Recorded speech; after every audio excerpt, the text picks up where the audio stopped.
Hello, students. Today's topic is the Revdi culture. Let's get some background about it and the basics about it. Governments all over the world provide lots of goods and services to the citizens of the country. After all, you have to defend the country, for which you have to provide the armed forces. They defend the country. That comes free. Security of the country for all the citizens comes free. Police, the security within the country, police comes free, judiciary comes free, and also the city roads. All of them are free. Street lights are free. So lots of goods and services the government provides free of cost. They are called public goods. Some more goods and services the government provides because they provides in a subsidized manner to make them affordable. Food, water, electricity, and so on. They are called merit goods. And where does the government get the money for all this? Government gets it from taxes, and government also borrows. There are certain other ways of mobilizing financial resources for the government. We needn't go into that right now. So the entire point is all nation states in the contemporary world are welfare states. They provide welfare to the people. But it's very difficult to draw the line between what is welfare and what is not. That is where the entire debate about the Revdi culture has to be situated. What are Revdis? Honorable Prime Minister talked about it. Remember one thing, government's financial resources are scarce. What is the classical job of an economist? His job is to ensure prioritization of expenditure in the face of scarcity. Government finances are scarce. We are a developing country. We can't tax too much, nor can we borrow so much. So the government has to spend only on the essential goods and services, even for public welfare. So what is Revdi, what is not? What is a welfare good and service and what is Revdi? I'll show you a list of the freebies that we are talking about. We are talking about some other freebies like this. In Tamil Nadu, about 15 years back, there was a political party that promised to the people that it will give them a certain amount of gold for poor girls for Tali, that is Mangal Sutra, and 50,000 rupees of cash for wedding purposes. Greenhouses, that is environment-friendly houses. Mixies, grinders, color TVs, laptops, you name it. We also know Kisan Samman scheme, under which all farmers get financial transfers, because farming is a risky business. Farmers' incomes have to be protected, and their basic standard of living and social security have to be taken care of. So for financial transfers. And then in Tamil Nadu, they also promised free cattle to poor families in certain rural areas.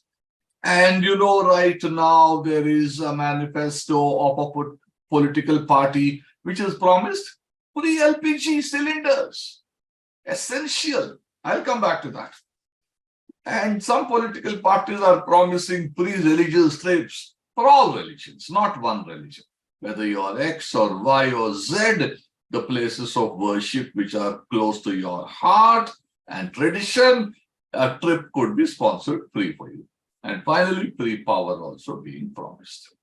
So the government political parties are promising all this, and the government is delivering on all this.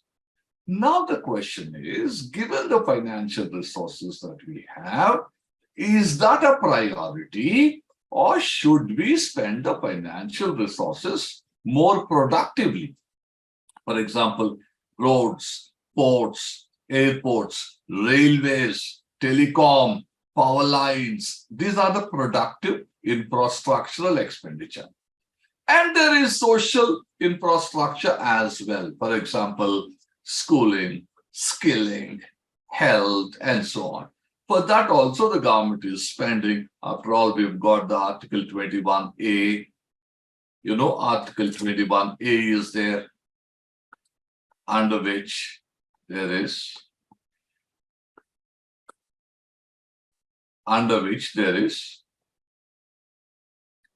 right to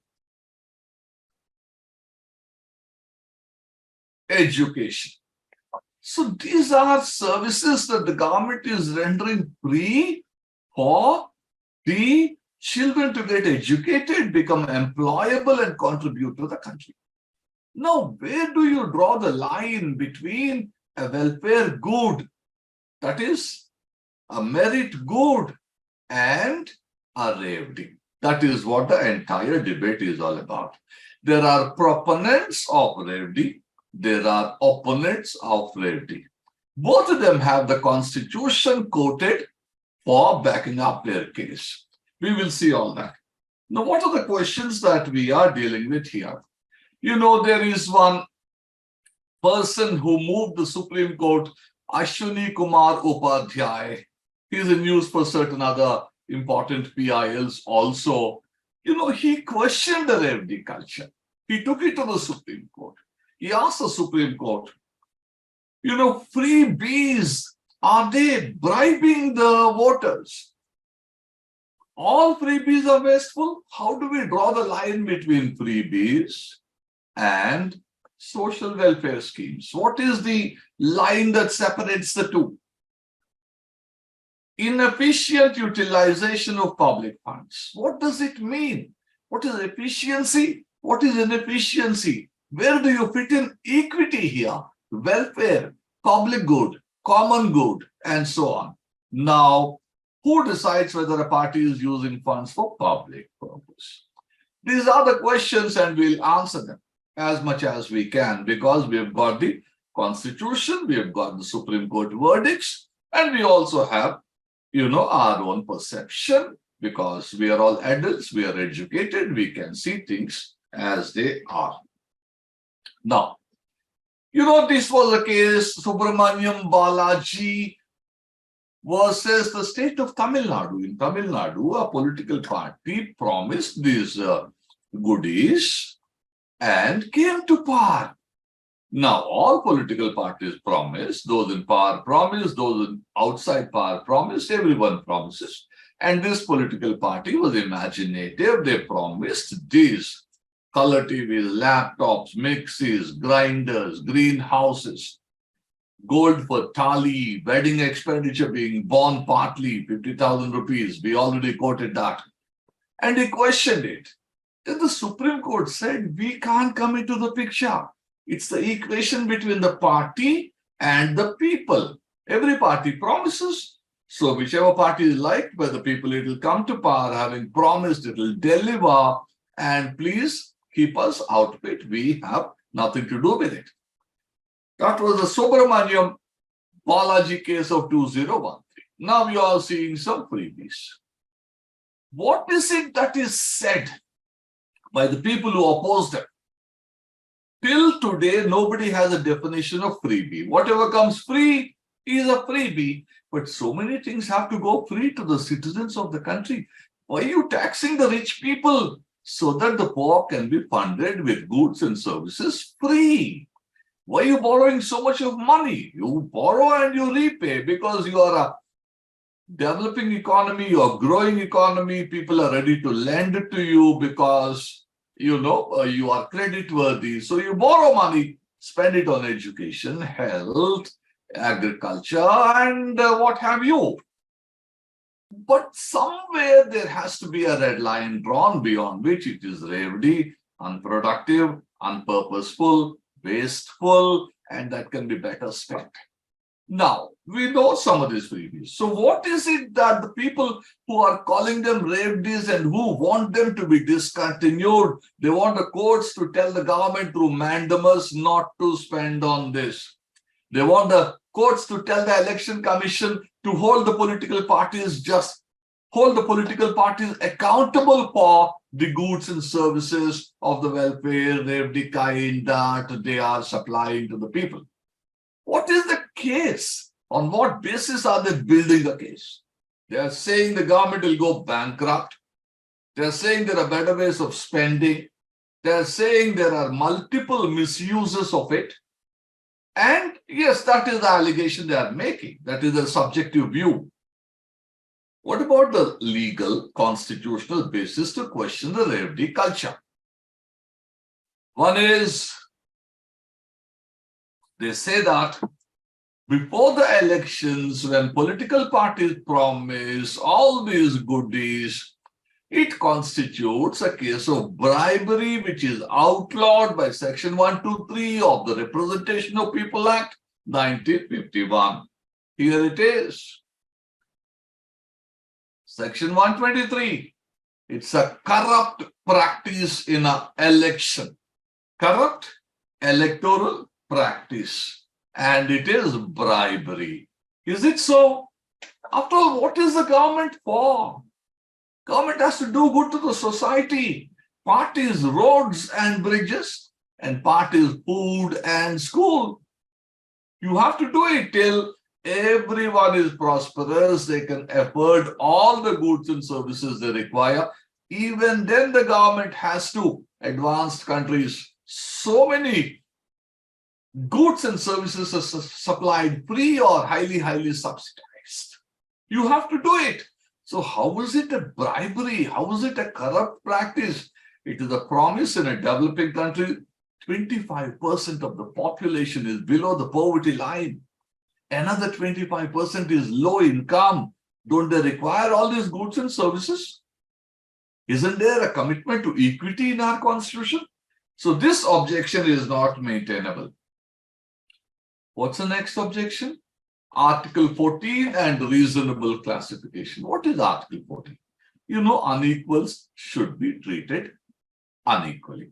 Some people are poor, some people are rural, some are women, and some are BPL. They have to be treated differently. How can a above the poverty line and below the poverty line person be treated equally? How can you treat those people who are unemployed like the employed? Unemployed people have to get some compensation.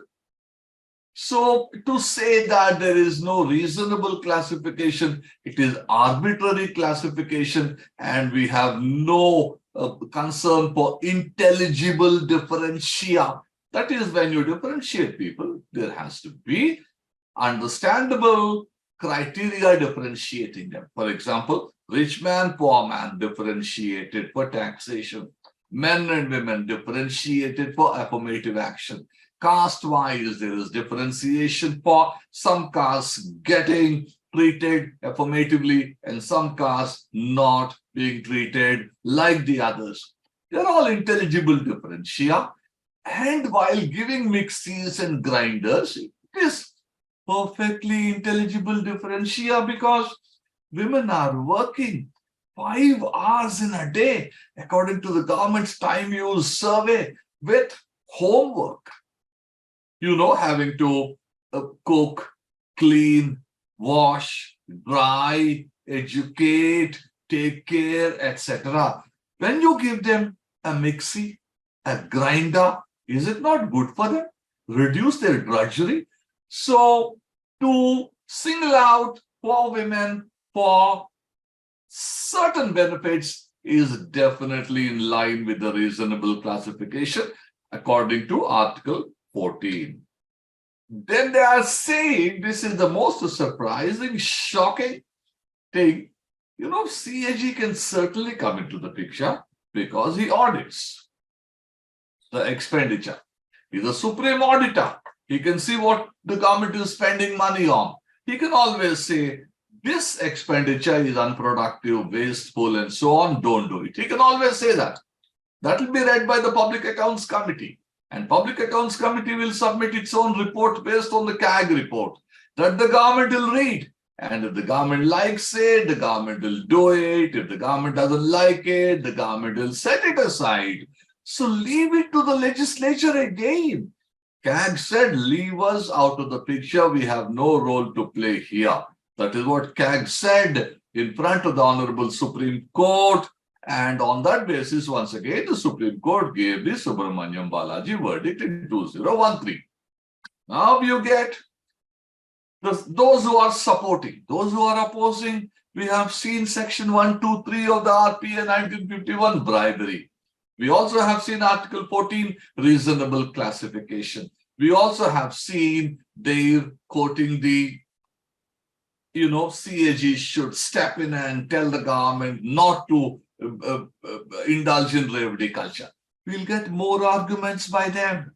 We'll go into Article 266. We'll go into Article 162. We'll go into Article 282. All that is coming. Just for a, foretaste, you see Article 38. What are the people promised? Welfare. Welfare of the people. Article 38. Promotion of welfare. All this is welfare. After all, 50,000 rupees for the marriage of the girl. Welfare. Mixie welfare, grinder welfare, laptop welfare, all this is welfare. What else is it? So Article 38 is the justification for the welfare goods. What is Revdi? We will see later. Between welfare and Revdi, nobody has been able to differentiate so far. We'll be able to make some progress in the differentiation a little later on. So what is Article 39 telling you? Provide adequate means of livelihood. Give me a laptop, I will educate myself, and I will also earn some money, because once I have the laptop, once I get onto the internet, I can contribute in multiple ways to the internet, to the people. I can contribute by tutoring. I can contribute by giving them medical advice. I can contribute by recipes. I can contribute by being an influencer. So a laptop is certainly a means of livelihood. A mixie is a means of livelihood. I can do the job for others and earn some money so that I can keep up my family. So Article 38, Article 39, they justify. Article 41, the critics of the Revdi culture say that government's economic capacity is limited, and all that is promised in Article 41 for public assistance, be it work or education or social security, all that only if economic capacity of the government permits it. But then economic capacity is relative. Within the economic capacity, you are doing what you are doing. If we had economic capacity, we'll give 20 kgs of rice, wheat, and millets free. Right now, we are able to give only 5. So, if the economic capacity is more, we will give more. If it is less, we will give less. But that does not mean that we don't have the economic capacity and therefore we will not give, because welfare and public assistance is the sine qua non of the contemporary welfare state. Now you move to Article 43. What are you promised? Full enjoyment of leisure, social and economic, cultural opportunities, opportunities. If you have a laptop, you can watch a movie, you can watch a drama, you can listen to music, you can in fact upload a dance or a music video of yours. All this is full enjoyment of leisure while combining it with a little bit of income also. If millions of people watch you on the YouTube, it generates income for you. That will give you a sense of perfection, a sense of enjoyment. Exactly what you are promised in Article 43. So laptops, once again, are 100% justified. They are not Revdi.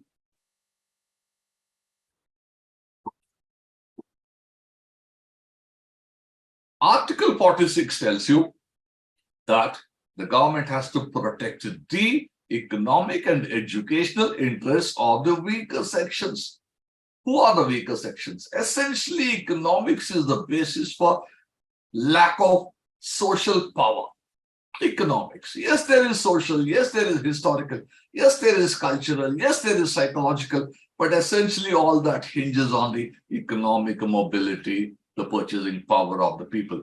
The weaker sections have to be helped, give them all these goodies, give them free electricity, or you give them cheaper electricity, help them to find food free, put them in the school without having to pay any fee, etc. So all this Article 46 justifies. And Article 47 is standard of living. What is standard of living? Your standard of living is the goods and essential goods and services you can afford. That is your standard of living. Your clothes, your footwear, your food, your education, your medicine, your house, your laptop, your access to internet. That is your standard of living. And Article 47 promises to all the citizens of the country a good standard of living. Government will take steps. And all the so-called freebies that we have seen in the list just a while back, they're all very important for a minimum human standard of living. So that again is support. Now we are coming back to the opponent's court. What are the opponents saying? We already have seen some arguments, Section 123 of the RPA 1951. We have seen Article 14. We also have seen them quote CAG, bring the CAG into the picture. Now they are saying this is an extremely fictitious and spurious argument. You know, the state government can only execute those schemes which have to do with the subjects on which it can make laws. How spurious it is. The government of India can entrust any topic, any subject, any matter of execution to the states. Citizenship Act is a union subject. Aren't the states implementing it? So, states can implement any scheme. If it is in the state list, they can. Concurrent list, they can. Even if it's in the union list, the government of India can entrust it to the states. Remember, the executive power of the state is not confined to only those subjects on which the state has the power to make laws. No, they are coextensive, but a lot of power comes outside the state and concurrent list also. The government of India can entrust it. Law is made by the union government. After all, states have to protect the railways, protect the telephone lines.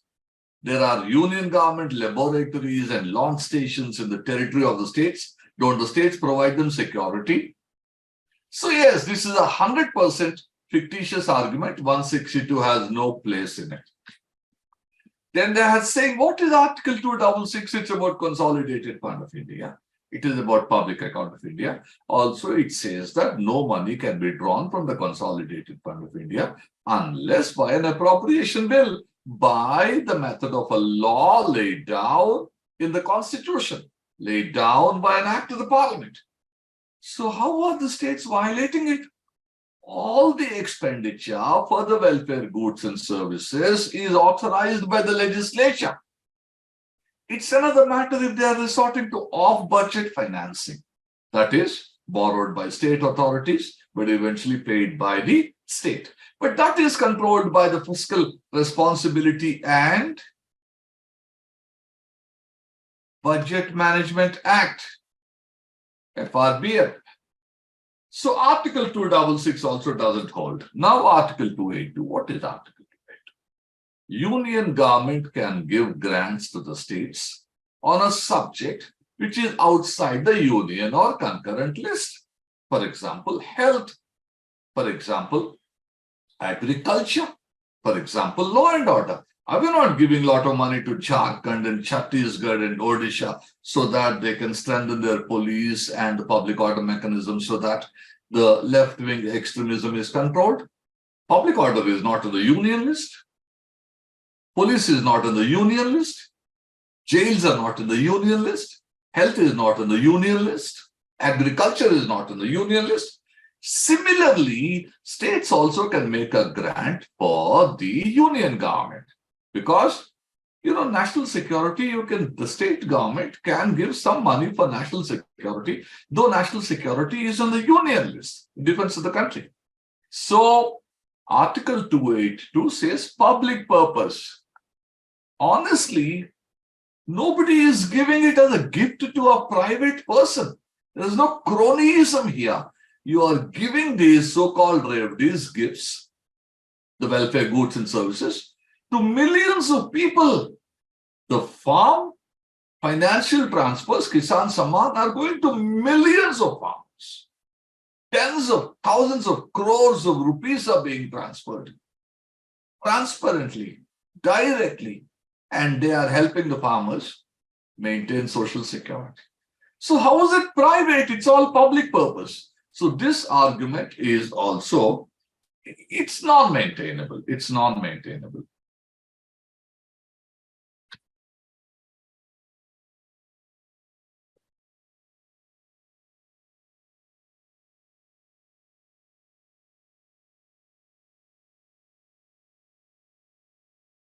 So the next point that we are making here is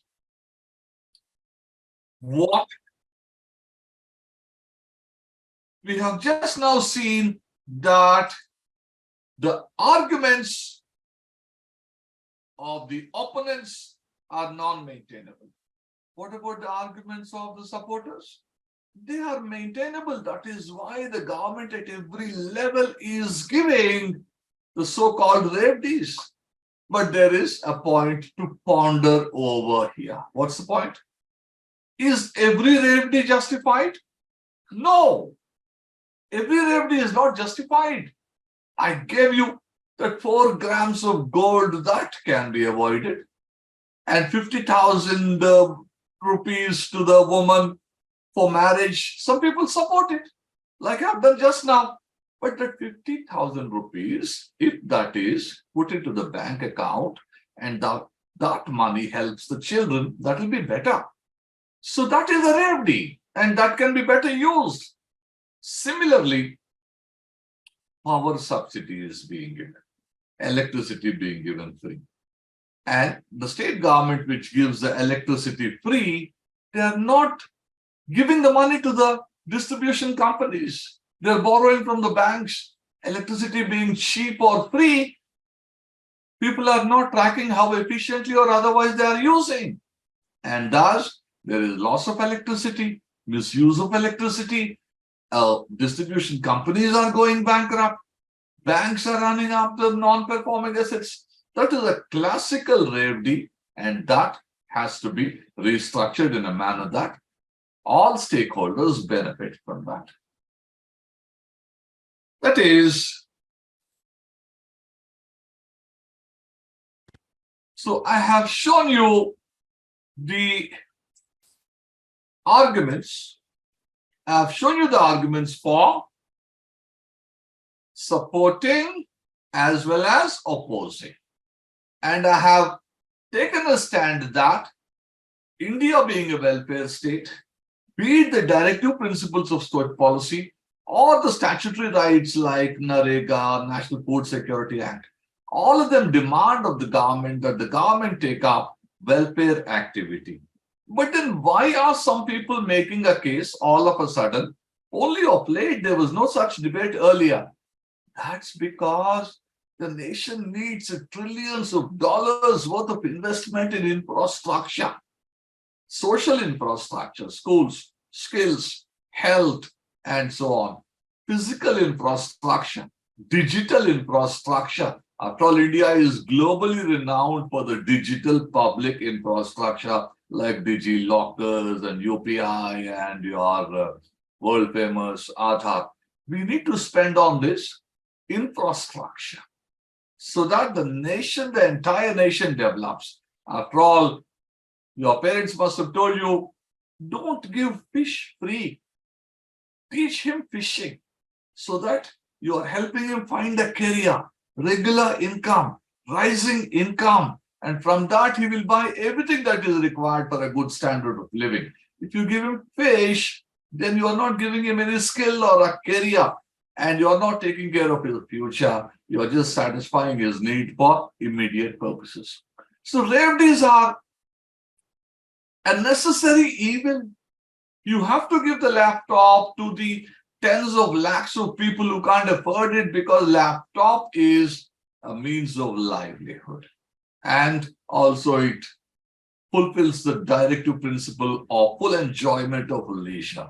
So will the state go bankrupt with the Revdis? That depends upon how you define a Revdi. Yes, if you go on giving that piece of gold, or giving money to the women for getting married, 50,000 rupees. And if you go on giving power free, yes, it does have the potential to bankrupt. Not only bankrupt, degrade the land, because water will be used up. And the institutional infrastructure, be it the distribution companies or be it the banks, they will also go bankrupt. So yes, there is a prospect that unless there is a critical analysis of what is productive and purposeful, what is unproductive and wasteful, then the government finances are going to be not used well. But what can the Election Commission do here? Election Commission can mandate that all the political parties, for all the welfare promises that they make, they have to give an estimate to the Election Commission as to how they are proposing to finance it.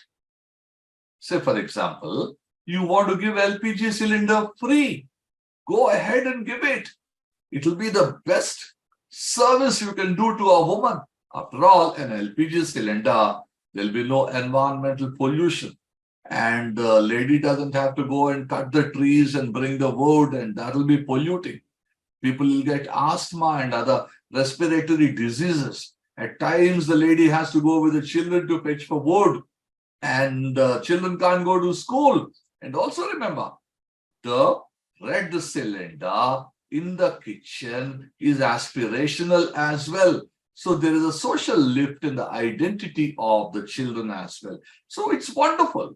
But make sure to tell the people how you're going to finance it. Will there be extra charge, welfare charge in the form of an additional cess? Tell the people. Fiscal transparency is crucial, because in India, people are, educated enough to understand whether you're going to be reckless or whether you're going to be responsible. So fiscal transparency is very, very important. And there has to be a consensus. It should not be like, your dog is Tommy, my dog is dog. So it can't be that. At every level, the government, central and states, have to come together, agree upon what is a Revdi, what is not. So this Revdinomics is, what is Revdinomics? Revdinomics is understanding the need for welfare goods and what are the goods that we cannot afford because that money can be better used, and what is its impact on the public finance and fiscal transparency also. This is Revdinomics, and time has come for us to play for infrastructure, productivity, and ensuring that for generations together, India becomes prosperous and not the gift economy. You can't gift people just for populistic purposes so that you come to power. And in the process, if you bankrupt the state, borrow so much that you have no money for establishing infrastructure. If the state government or national government is so fiscally irresponsible to indulge in Revdi culture for the short-term benefit of coming to power and keeping power, who will invest in the country? Where will be growth?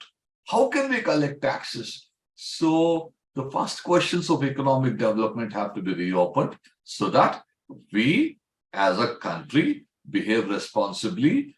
The first question is differentiate between welfare and Revdi. Then you double down on the Revdis, gradually phase them out.